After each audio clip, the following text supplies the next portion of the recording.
Hello, I'm Janelle Shalla, and in this Back to Basics video, I'm going to be discussing citrine. Now, as you can see from my first example, citrine is a macrocrystalline variety of quartz, which simply means the crystals form large enough that you can see distinctive shapes and they're recognizable with the naked eye. And it goes in the same group of crystals as clear quartz, smoky quartz, and amethyst. You always get the same number of sides. It always has 6 sides, forms a long, thin column, and has a point at the top.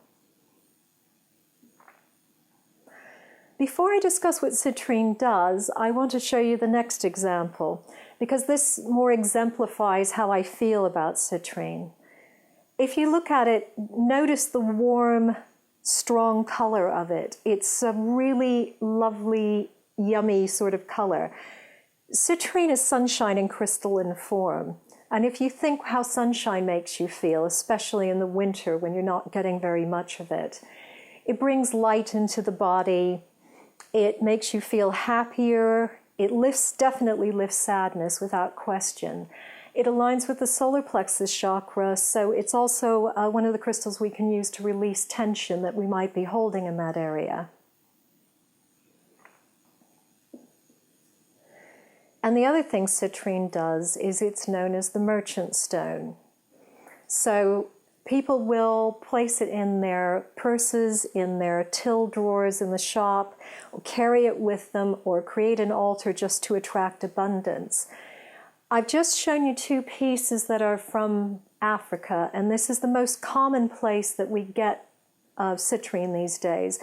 Citrine used to come from Brazil and Russia, and it still does, but we're not getting as much out of it now. So most of what you get these days is from Africa, either Zambia or from the Republic of Congo.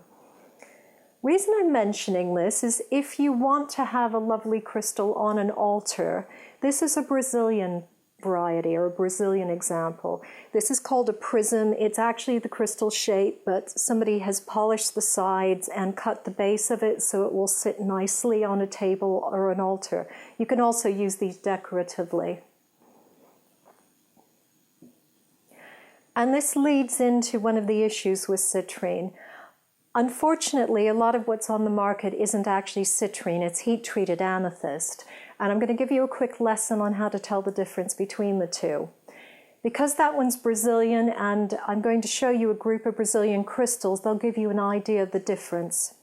This is a natural citrine from Brazil. You notice the sides are straight, the color is pale, and it looks, you can imagine if it were clear, it would look just like a clear quartz point.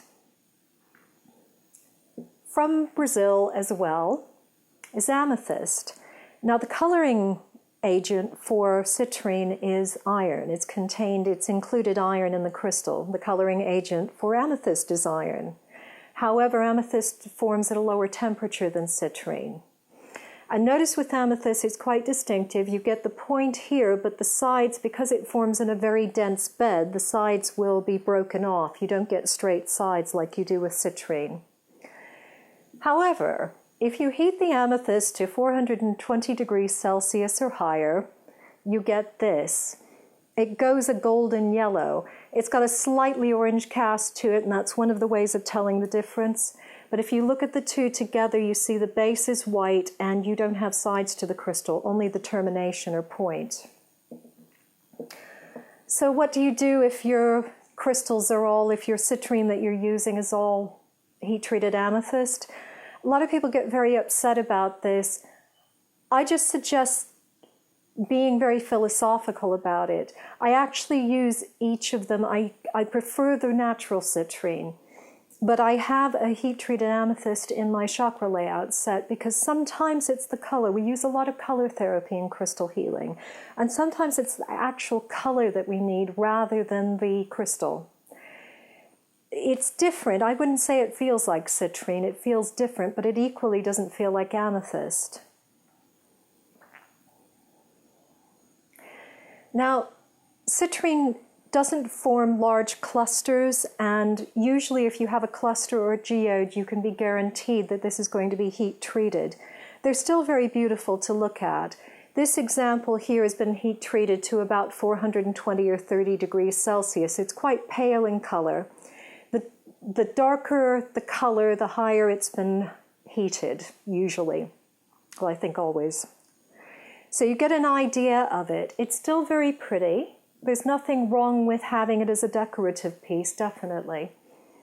And I'm going to show you another example that's been heated to a higher temperature, and you can see it's actually gone brown. You get a lot of geodes like this. This is still heat-treated citrine. This is amethyst. It is not citrine.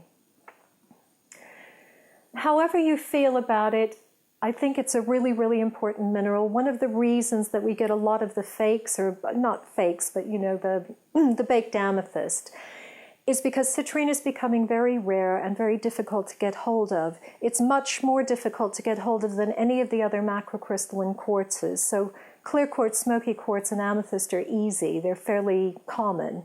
Citrine is not. But I do think it's one of the most important crystals, one of the ones you need for the mineral medicine chest, so I still recommend getting hold of some.